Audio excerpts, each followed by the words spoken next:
What's up, guys? Swood here from... Wait. What's up, guys? Mike here from Swood and Mike G. And on today's episode, I'm bringing on special guest, Juicy J. What's up, man? Nothing much. How's it going? Dude, I am doing fantastic. So, for those of you who don't understand the intro, Swood's going to be gone for a few days, just doing his own thing, grinding out that schoolwork.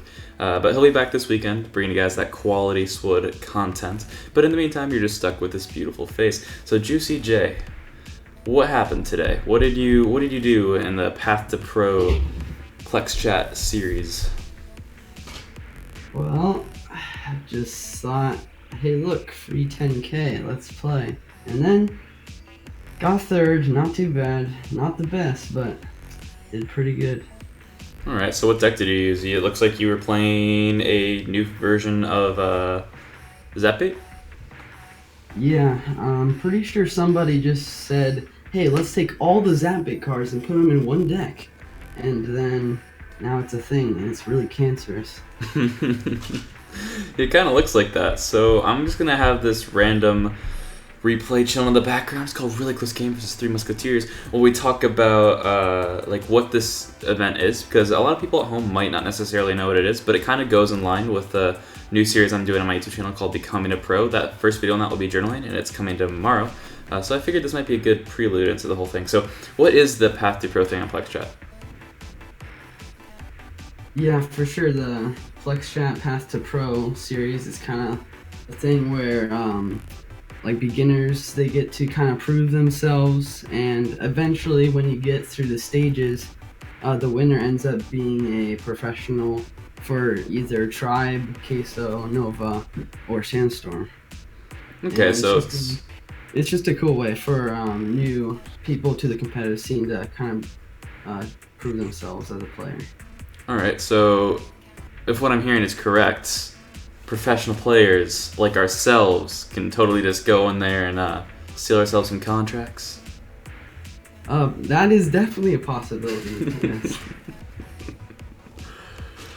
Good to know, good to know. So you guys will be competing against, LA's finest, even though neither of us are from Cali.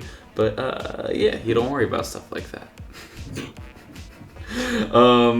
So I'm just kind of chilling in this game against... How do you even say that? Gicanio?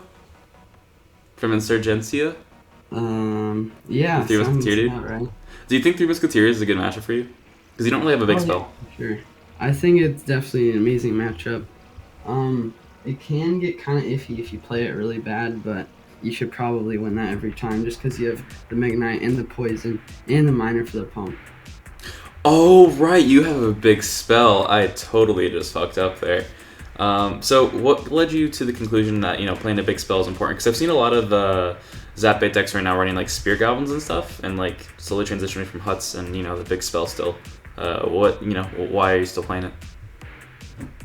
Well, in my eyes, it's kind of like a minor chip deck. This deck that I played ended up being one of the most popular decks in the tournament. I played against like mirror matches many times, but yeah, some decks have a different kind of variation with like the Hut, and like actually played against a guy who had a big spell and Hut and Megaknight.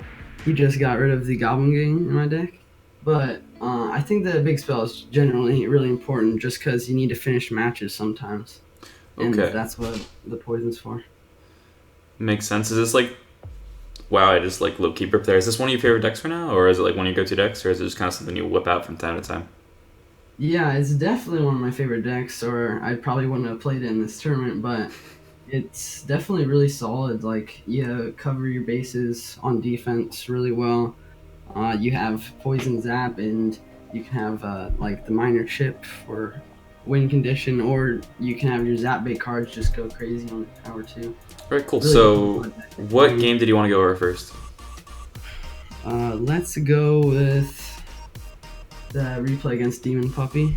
Demon Puppy, my dude. What? Yeah. He had a similar deck, but...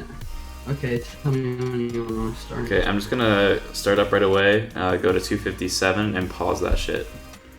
Okay. Literally, the message WoW pops up on the screen, and that's how you know you're there. Let me know when you get there. 3, 2, 1, start. All right, so going against Demon Puppy from Midwinter TM. Do you know this guy? Yeah, I kind of know him. Back in the good old days when Geyser died, I was looking for clans and I ran into Midwinter eventually. Didn't ever join them, but yeah, I know him. His deck's kind of weird. It's kind of like mine in a way, but he has the E-Wiz. I think he was trying to counter this specific deck because, like, I have the Mega Knight and the Inferno Dragon, and so does he. But he has that E-Wiz, which is gonna be really good against my Inferno Dragon, and he can use it as a zap just to fill my Zapbait card. So do you think that's a like substitution for players at home if they want to potentially try a slight variation of this list? I think a better variation. I don't agree with what he did, but if you're having troubles against Zapbait, I would suggest I don't know, maybe you could try it. I haven't tried it or anything like that. Okay, so we can't really vouch for it, but you know, on paper it looks like you'd beat the Zapbait deck anyways, or at least that's, you know, hopefully what it's designed for. Who knows? Okay, so going into this, once you figure out you had the Zap, what was your like path to victory? How did you like plan out the game to try to like, you know, win out? Because clearly you're doing something right. A minute 20 left, and his tower's down to 13-11. Yeah, he's up about 3-2 elixir right now. Basically my plan is that I just need to protect my Inferno Dragon. That's like a really key thing to do in not only mirror matches, but like any situation, because the Inferno Dragon can really put in good value there.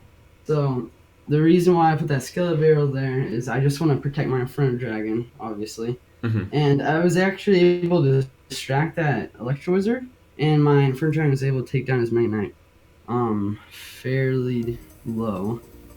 And then basically I just want to rely on minor chip damage, because I know that my Zapbait cards aren't going to get through like completely, because he has so many different wizard to kill as soon as possible. Okay, I'm gonna pretend like I heard what you said. Discord kind of crashed right there, so yeah, I agree. Yeah. Alright, so I mainly just talked about how you want to protect him from a dragon, and in this specific matchup, he has multiple zap, like zap units, like E-Wiz and Zap, and I'm like, my Zapbait cards aren't ever gonna break through really, so I just need to rely on minor chip damage, be really patient, and do my best to defend.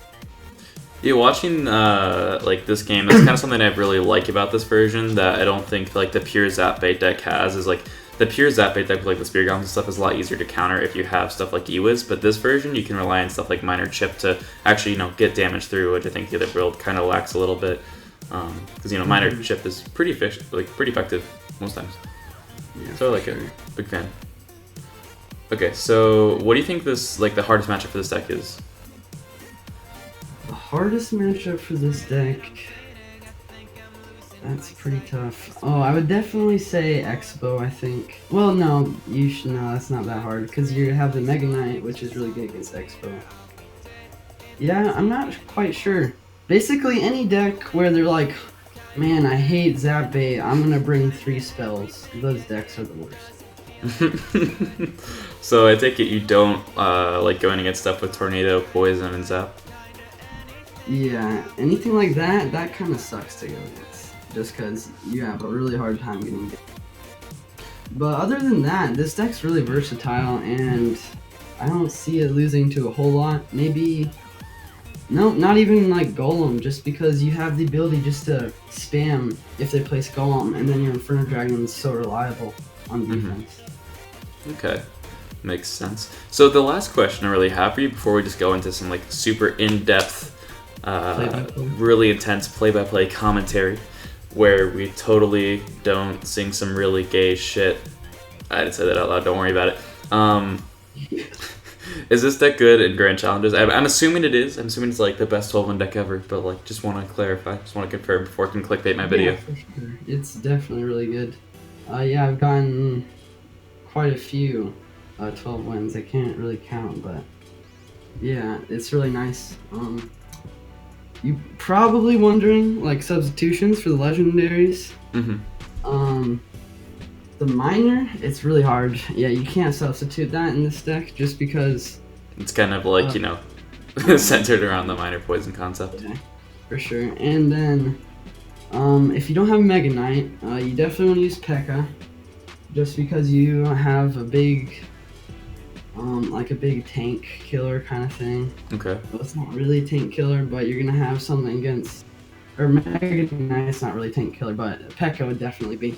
So then if you're gonna substitute P.E.K.K.A. in for the Mega Knight, you're gonna want to have Ewiz instead of Inferno Dragon. But if you don't have Ewiz, since that's obviously also legendary, maybe something like Minions, another kind of Zapbait card. It's kind of like Inferno Dragon, and it's air targeting. Do you think a card like Hunter could work in this deck at all, or do you think that'd be unnecessary? I don't know. Just because all the cards are really revolved around baiting small spells, when the Hunter is more about like baiting a big spell, like a poison or a fireball. Gotcha. Alright, so basically Minions is the way to go if you don't have Ewiz for some reason, but I mean, if you're watching this channel, you probably have Ewiz. It's been out long enough. Alright, so let's move into the actual really close match. I think that's the one you wanted to go into next, against 3 Musketeers, right? Yeah, let's do that. Okay, cool. So once again, gonna pause it at 2:57. I feel like that's just the way to go. Oh crap. Alright, ready. Alright, 3, 2, 1, start. Alright, so you're playing against Crazy09. He's played 3 Musketeers. So earlier you said 3 Musketeers is a really good matchup, right? Yeah, it is a really good matchup. We'll have to watch here. He does a really good job protecting his pump, and that's kind of where I started to fall behind in this match. I make a couple mistakes, and that puts me pretty low. Oh, I remember. Okay, so here he's gonna go with the Battle Ram Minion Horde combo. It was really aggressive of him. You can't forget the quality BM that got thrown in there. Mega Knight. And I tried to defend without my poison, and I think that was probably the best play, because I know that since I have to use my Mega Knight on his Battle Ram, that I'm going to want to use my poison on his 3 Musketeers in case he plays it. But you see, now I'm down about 4 elixir, which is now 5 after that last elixir pump. And it's not looking insanely good right now, but I am able to make a connection on that pump and zap his Goblin game. So that's that was really big, and it forced up the zaps there. That's kind of, I think, where the game turns around and goes back in like a more neutral favor. Before that, it was looking pretty bad, not gonna lie. You're down like 5 elixir, like solid. Yeah, for sure. Now I'm down about 1. I think, yeah, he goes Battle Ram Minion Horde. This guy really likes his degenerate pushes, man. Back, and this like really threw me off. He played Minion Horde after, like right there, with my bats. Yeah, that's so strange. And I decided to poison. Maybe not the best strategy, but then his Barbarians just got so much damage because he zapped that Goblin game. Yeah, dude, that's relatively close to 420, which is is one of my favorite numbers. So I mean, you could say it's a loss, but well, so after he pumped, I wanted to go aggressive. I probably shouldn't have played that Inferno Dragon, which also cost me a lot. And then I did not have my poison cycle to kill his Musketeers. Wait, so, you win this match? Yeah, now I'm getting just really unlucky, pretty much. Well, not unlucky, but my cycle is so bad that it's hard to get me out of this hole that I put myself in. And now I don't have poison or Mega Knight in cycle for those 3 Musketeers. I'm gonna have to cycle my Mega Knight. I know that his Minion Horde is not in hand, so I'm gonna want to Mega Knight to 2 side, or else I would usually want to like poison the Minion Horde and maybe like Megaknight a Valorant, but he didn't play the Valorant, so it's all good. Dude, that Megaknight almost got so much value. It almost jumped man all the way. Wow, both your towers are at 450. How do you win this game, dude? That's like insane. Yeah, so eventually, I know, and it's crazy. Eventually, I started to pull my crap together and win this, but at first it took a lot of mistakes, and so now this is where I start to get good here. I know he uses Zap, so I wanted to go in with bats with my Megaknight, and I can't let that Musketeer get a shot. So, and Obviously. I want to put pressure here. So notice what I do with this Goblin Gang. I'm gonna pull that over to the other side. And again, I have to use my Inferno Dragon because I can't let any damage go through. Yeah, I mean, having Miner Zap is kind of scary. Both your towers are under 500, so I understand that. Okay, so I decided to poison this here. Usually you want to poison Minion Horde, but I thought it was a good idea because the Minion Horde's kind of deeper in the cycle. Now he's back to it. I definitely want to go in with bats again just to bait out that Zap. And as you can notice there, my bats kind of go ham on his tower and he's forced to Zap. Yeah, dude, that was a lot of where damage. things just completely went in my favor. I have the elixir advantage, the Zap's not in hand, so I kind of just unload on him. Yep, this, wow. Yeah. I'm kind of at a loss for words right now. Just kind of spam sometimes, and then that helps. I genuinely can't believe you won that game. Okay. Yeah, I definitely should have won it from the beginning, but when you make mistakes, you get really far behind. You gotta dig yourself out of the grave. You guess you weren't kidding by, saying that was a really good matchup. Okay, so now on to the last match against Rob3139.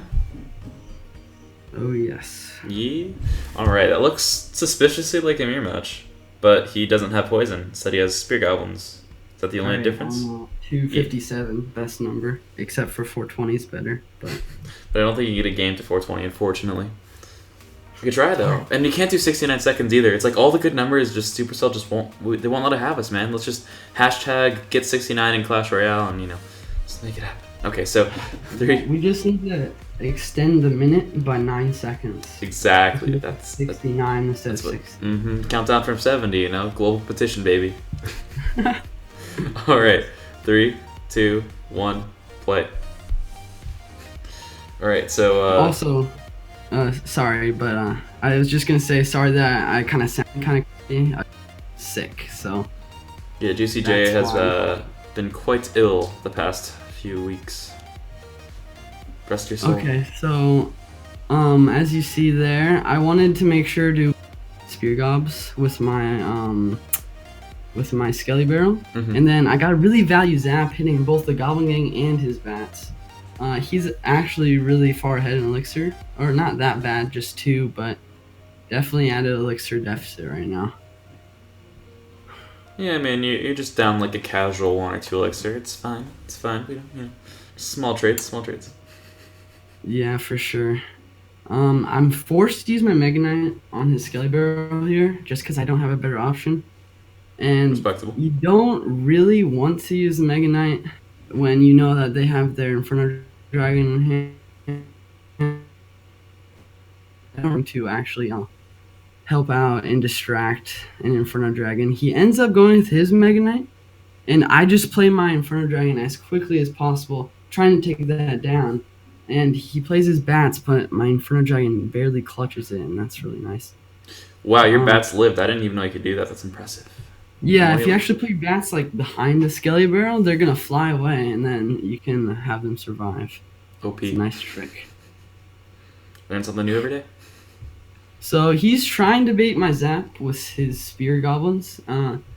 You pretty much always want to save Zap for either Goblin Gang or bats. I like to use it on Goblin Gang just because it's a really powerful card and it's more elixir than bats, so your Zap actually will get more value. Okay.